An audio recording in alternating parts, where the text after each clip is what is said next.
એટલે અમને આ બ્રેડ બટર ને આ બધું સવારના પોરમાં મેંદુ વડા ને એવું બધું ન ભાવે.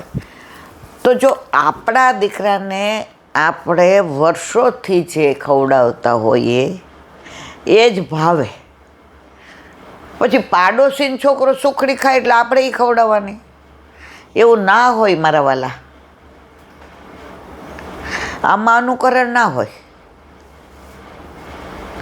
બરોડામાં એક વૈષ્ણવ રહે છે, એ વ્રજમાં 5-6 વર્ષ વ્રજવાસ કરી આવ્યા.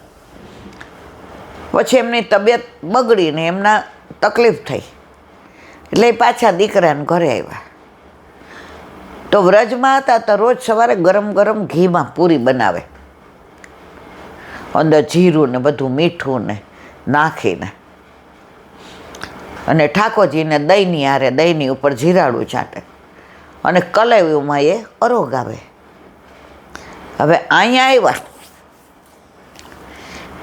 એટલે વહુ કે બા ફીકું બનાવી રાખો ને, કાં તીખા ગાંઠિયા કે સેવ મમરા કે ચવાણું કે. એટલે કે ના ના, એ કે કેમ? એ કે આપણા ઠાકોરજી વ્રજમાં રહીએ ને તો વ્રજવાસી જેવા થઈ ગયા છે કે બેટા. એ કે શું બનાવવું છે?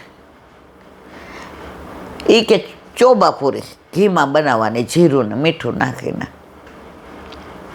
અને હારે દહીં. હવે 2-3 દી તો હોવે બનાવ્યું તો દીકરાને મજા પડી ગઈ. એ કે બા વ્રજવાસી ઠાકોર કે 5 વર્ષ રહી આવ્યા ને આનંદ આનંદ થઈ ગયો. પણ વહુ ઓલી તળેલું ને આન તેને બધું ચવાણું ને,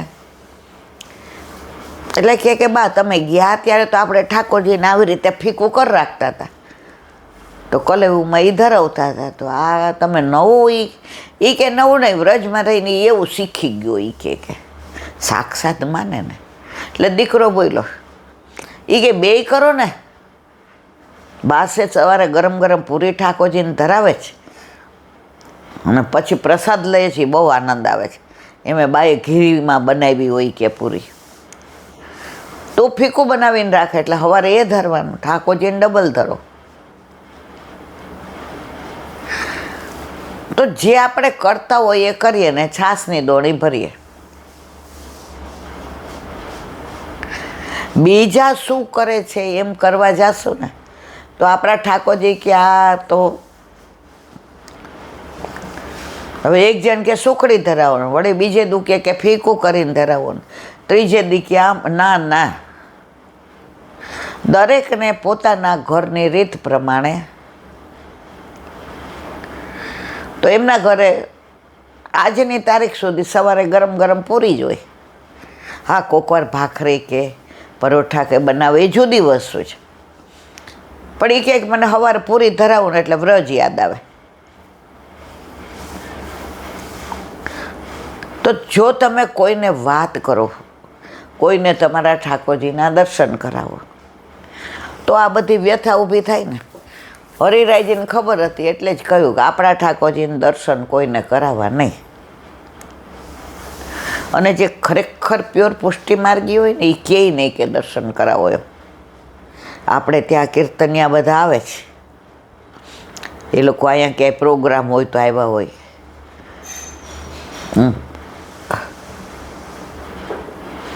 તો જે કહ્યું તમે દર્શન કરાવ્યા તો આ વ્યથા થઈ ને. આપણે આપણા ઠાકોરજીને કેવી રીતે લાડ લડાવીએ છીએ એ કોઈને કહેવાની જ જરૂર નથી. તમે આનંદથી ને પ્રભુને પ્રેમ કરો અને તમે જેમ લાડ લડાવો છો એમ લડાવો. પેલા લોકો રાજી થઈ ગયા. તો આપણા ઘરે આપણા માથે બિરાજતા આપણા ઠાકોરજી આપણા છે, બધાયના નથી મારા વાલા. મંદિરમાં બધાયના, ત્યાં એ લોકોએ રીત પ્રમાણે કરવાનું હોય, આપણે પ્રીત પ્રમાણે. હવે એક વૈષ્ણવને પેલું બાયપાસ સર્જરી કરાવી, બરાબર, તો બિચારા 15-20 દિવસ સેવા ન પહોંચી શક્યા ને એટલો વિરહ થાય, એટલો વિરહ થાય. પછી વહુને કીધું કે હવે આ બધું મારે ડ્રેસિંગ ને બધું પતી ગયું, હવે હું ઠાકોરજી પાસે આવું. તો ઠાકોરજીની સેવામાં પહોંચ્યા, ગોદમાં લીધા તો અંદર આંખમાં આંસુ આવી ગયા. એ કે આ લાલા દુબળા પડી ગયા છે મારા વિના. એને એવો ભાવ આવ્યો કે 15-20 દીધા મને જોઈ નહીં ને માં ઠાકોરજી દુબળા પડી. એ સાક્ષાત માને છે તો એને દુબળા પડી ગયેલા લાગ્યા. પણ જો તમે એવું માનતા હો કે આ તો મૂર્તિ છે, ઠાકોરજી કે તો હું સ્થિર છું, તું મૂર્તિ માને છે તો હું પાષાણ છું, અને તું સાક્ષાત માને છે તો હું પૂર્ણ પુરુષોત્તમ છું. આજે જ ક્યાંક વાંચ્યું કે વલ્લભ હું બૂંદ હતી, હું બૂંદ હતી, તે હાથ પકડો ને હું સાગર બની ગઈ. વલ્લભ હું બૂંદ હતી, તે હાથ પકડો હું સાગર બની ગઈ. વલ્લભ હું કાગળ હતી, તે હાથ પકડો હું પુસ્તક બની ગઈ. વલ્લભ હું કાગળ હતી કોરો, તે મારો હાથ પકડો હું પુસ્તક બની ગઈ. વલ્લભ હું શબ્દ હતી, તે હાથ પકડો હું ગ્રંથ બની ગઈ. વલ્લભ તે હાથ પકડો હું ગ્રંથ બની ગઈ. વલ્લભ હું માણસ હતી, વલ્લભ હું માણસ હતી, તે હાથ પકડો અને હું વૈષ્ણવ બની ગઈ. વલ્લભ હું માણસ હતી, તે હાથ પકડો હું વૈષ્ણવ બની ગઈ. એને હાથ ન પકડો હોત, લૌકિકમાં આપણો હાથ આપણા મા બાપ કોના હાથમાં આપે છે ને એના ઉપર આધાર છે. ઘણા બીજી જ્ઞાતિમાં કરે. અત્યારે આ બધું બહુ ચાલ્યું છે, લવ જેહાદ ને ફલાણો ને ઢીકણો. તો તમે જુઓ પરિસ્થિતિ. અને ઘણા વૈષ્ણવ દીકરીને વૈષ્ણવમાં જ પરણાવે, અને વૈષ્ણવ દીકરી આગ્રહ રાખે કે મારે વૈષ્ણવમાં જ કરવું છે. તમે એનું જીવન જોજો. તો લૌકિકમાંય જો આપણો હાથ વૈષ્ણવના હાથમાં સોંપે અને આટલા પ્રસન્નતામાં હોઈએ, તો આપણો વલ્લભ આપણો હાથ ગોવર્ધન નાચીને હાથમાં સોંપે, મારા વાલા, પછી તમારે ને મારે કાંઈ કહેવા પડવું હોય.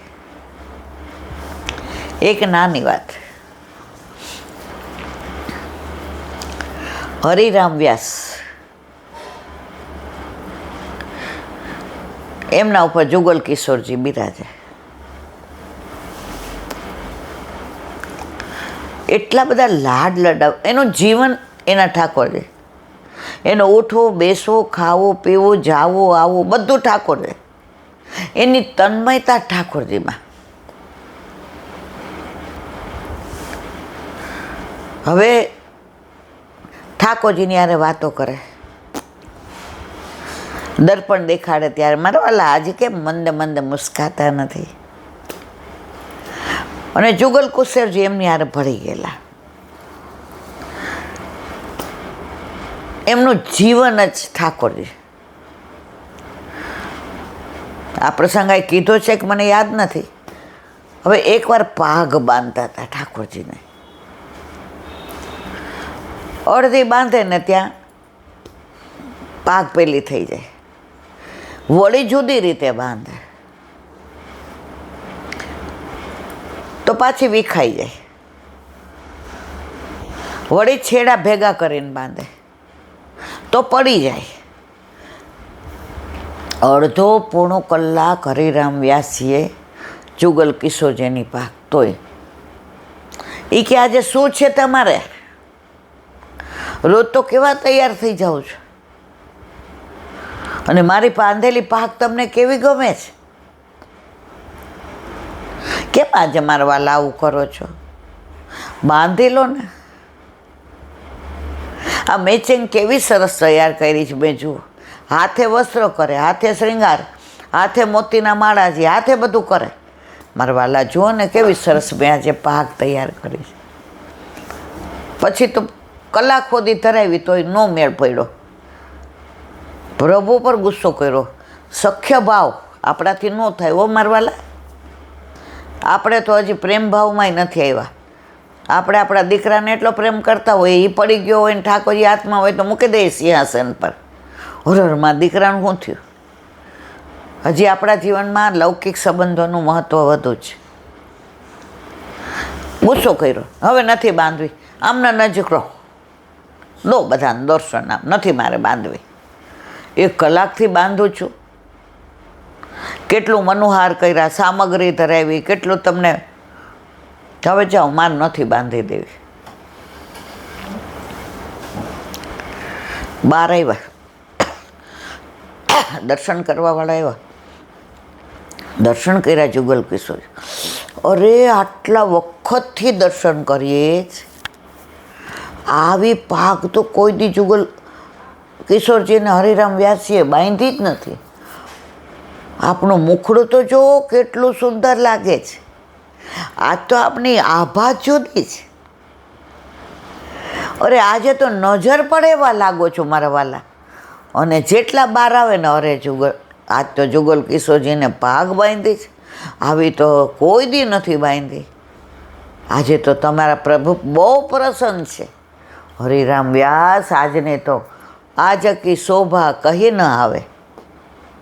હરિરામ વ્યાસ કે હું તો ક્યાં પાક બાંધીને આવ્યો છું, બધું એમને મૂકીને આવતો રહ્યો, તો જાઓ નથી બાંધવી.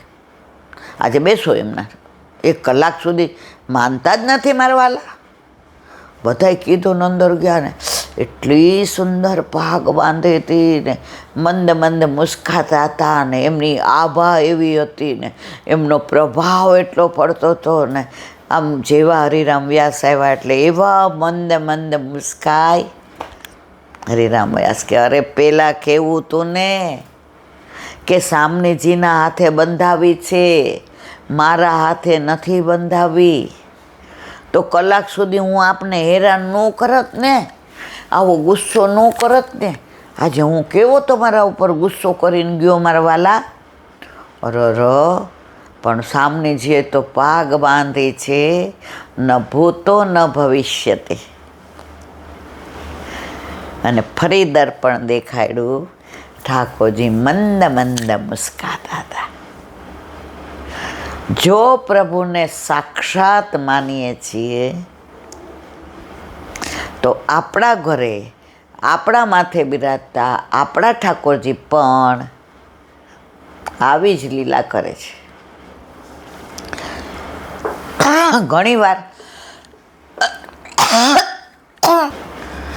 ઘણીવાર આપણા ઠાકોરજીને આપણે શ્રૃંગાર તૈયાર કર્યા હોય કે આ વસ્ત્ર, આ તનિયો, એની યારે મેચિંગ આ માળાજી, આ હલકાવલી, આ કંઠેસરી, આ કર્ણફૂલ,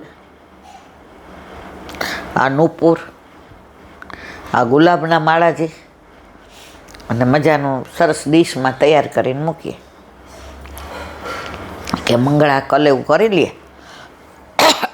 એટલે આરતી કરી અને ઠાકોરજીને શ્રૃંગાર કરીએ. એમાં એક નૂપુર ખોઈ નાખે. જ્યારે આપણે શ્રૃંગાર કર્યા હોય ત્યારે 2 નૂપુર, અરે 2 નૂપુર હોય, 2 કર્ણફૂલ હોય, 1 નૂપુર પાડી દઈએ. હવે મેચિંગ આખો સેટ હોય. ઊભા થઈએ, આજુબાજુ ગોતીએ, આપણા કપડામાં શોધીએ. વહુ હોય તો એને કહીએ, જો ને બેટા તને દેખાય તો. એ ઓલું કપડું આમ કરીને બધે ગોતે. મમ્મી નહીં મળે. વળી ઠાકોરજીને ગોદમાં રાખીને બીજો સેટ કાઢીએ, બીજી ચંદ્રિકા લઈએ અને શૃંગાર કરી સિંહાસન પર પધરાવી દર્પણ દેખાડીએ, વેણું ધરીને અને પોઢાડવા જઈએ. અને જેવા શ્રૃંગાર વડા કરીએ, ઓલો નૂપુર ત્યાં સામે જ પડ્યું હોય જે ખોવાયું હતું, એને ધરવું જ નહોતું. મારી યારે નહીં, બધાની યારે આવું થાય. જે પોતાનું વચનામૃતમાં એકવાર કહેતા હતા એ કે ઘણીવાર દર્શનનો ટાઈમ હોય ને તો બહાર બૂમો પાડે કે હજી બહુ મોડું થયું, પણ ઠાકોરજી ઘણીવાર એવા ખેલ કરે કે શ્રૃંગારમાં આવું કરે એટલે 10-15 મિનિટનો ફેર પડી જ જાય, એટલે દર્શનમાં અવેર થાય. તો પ્રભુ સાક્ષાત છે જ, તમને મને આપણને બધાને જતાવે છે. લૌકિક વિચાર કરે એમ કે આજ નોપુર ખોવાઈ ગયું એટલે બીજું ધરવું પડ્યું, અને જે અલૌકિક પ્રભુને પુષ્ટિ પુરુષોત્તમ માને છે એ એમ કે આજે પ્રભુ આપણને ધરવું નહોતું એટલે ખોઈ નાખ્યું. જો વસ્તુ એની એ જ છે. વચનામૃતમાં સાંભળો તો તમે કાશ્મીર જાઓ,